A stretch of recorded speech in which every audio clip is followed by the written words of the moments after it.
ইরানে সরকার বিরোধী বিক্ষোভকারীদের মৃত্যুদণ্ড কার্যকর করা হলে কঠোর ব্যবস্থা নেওয়ার হুঁশিয়ারি দিয়েছেন মার্কিন প্রেসিডেন্ট ডোনাল্ড ট্রাম্প। দেশটিতে চলমান সংকটে নিহতের সংখ্যা 2500 ছাড়িয়ে যাওয়ায় খবরের মধ্যেই এই হুমকি দিলেন তিনি। সিবিএস নিউজকে দেওয়া এক সাক্ষাৎকারে ট্রাম্প বলেন, তারা যদি এমন কিছু করে তবে আমরা অত্যন্ত কঠোর ব্যবস্থা নেব।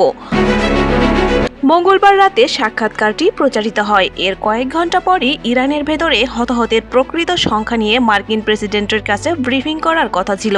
এদিকে গত সপ্তাহে গ্রেপ্তার হওয়া হাজার হাজার বিক্ষোভকারীর মধ্যে এরফান সুলতানি নামের একজনের মৃত্যুদণ্ড কার্যকরের আশঙ্কা করা হচ্ছে। গত বৃহস্পতিবার গ্রেপ্তারের পর তার বিচার ও সাজা ঘোষণার প্রক্রিয়া দ্রুত শেষ করার এই উদ্বেগ দেখা দিয়েছে। তেহরানের উত্তর পশ্চিম উপকণ্ঠের শহর কারাজ থেকে 26 বছর বয়সী ওই তরুণকে গ্রেপ্তার করা হয়।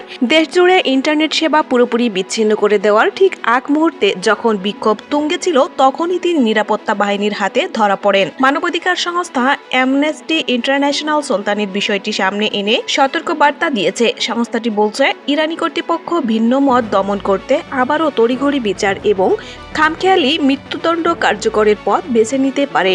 নরওয়ে ভিত্তিক মানবাধিকার গোষ্ঠী ইরান হিউম্যান রাইটস এর তথ্য মতে গত বছর ইরানে অন্তত 1500 জনের ফাঁসি কার্যকর করা হয়েছে। এদিকে সিবিএস নিউজকে ট্রাম্প জানান, গত 2 সপ্তাহের বেশি সময় ধরে চলা এই বিক্ষোভে যে বিপুল সংখ্যক মানুষ নিহত হয়েছে সে বিষয়ে তিনি অবগত আছেন। যুক্তরাষ্ট্রভিত্তিক মানবাধিকার সংস্থা হিউম্যান রাইটস অ্যাক্টিভিস্ট নিউজ এজেন্সির তথ্য অনুযায়ী বুধবার ভোরে ইরানের নিহতের সংখ্যা বেড়ে দাঁড়িয়েছে অন্তত 2571 জনে। নিহতদের মধ্যে 12 শিশুও রয়েছে। গত কয়েক দশকের মধ্যে দেশটিতে যে কোনো বিক্ষোভ বা অস্থিরতার প্রাণহানি এই সংখ্যা সর্বোচ্চ, যা 1979 সালের ইসলামী বিপ্লবের সময়কার ভয়াবহতাকেও মনে করিয়ে দিচ্ছে। সংস্থাটি আরও জানিয়েছে, এ পর্যন্ত 18,100-র বেশি মানুষকে আটক করা হয়েছে। ইরানের রাষ্ট্রীয় টেলিভিশন প্রথমবারের মতো এই প্রাণহানির খবর সরকারিভাবে স্বীকার করে নিয়েছে। একজন কর্মকর্তাকে উদ্ধৃত করে টেলিভিশনটি জানিয়েছে, দেশটিতে অনেক মানুষ শহীদ হয়েছেন। এদিকে উদ্ভূত পরিস্থিতিতে মঙ্গলবার সন্ধ্যায় মার্কিন পররাষ্ট্র দপ্তর নিজ দেশের নাগরিকদের দ্রুত ইরান ছাড়ার নির্দেশ দিয়েছে।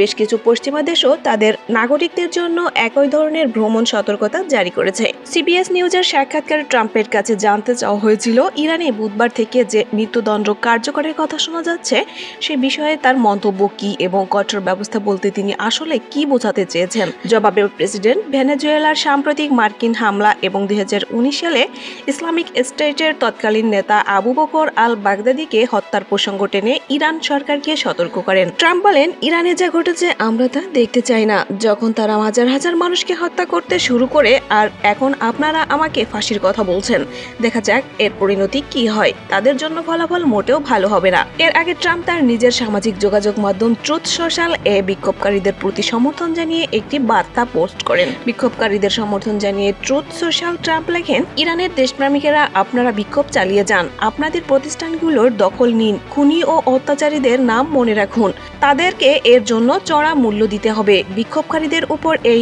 অবিবেচনাপ্রসূত হত্যাকাণ্ড বন্ধ না হওয়া পর্যন্ত আমি ইরানি কর্মকর্তাদের সঙ্গে সব ধরনের বৈঠক বাতিল করেছি, সাহায্য আসছে। ট্রাম্পের এমন বার্তায় প্রতিক্রিয়ায় জাতিসংঘের নিযুক্ত ইরানের মিশন জানিয়েছে, ওয়াশিংটনের এই পুরনো চাল আবারও ব্যর্থ হবে।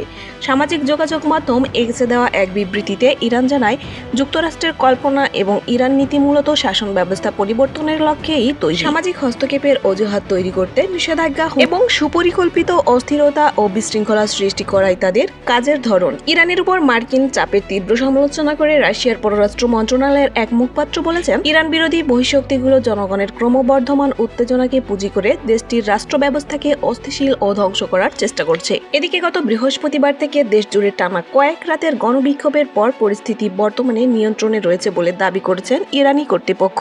এতক্ষণ সাথে থাকার জন্য ধন্যবাদ। অনুরোধ থাকবে চ্যানেলটি সাবস্ক্রাইব করে বেল আইকনে ক্লিক করুন এবং মতামত কমেন্টে জানাতে ভুলবেন না। আল্লাহ হাফেজ।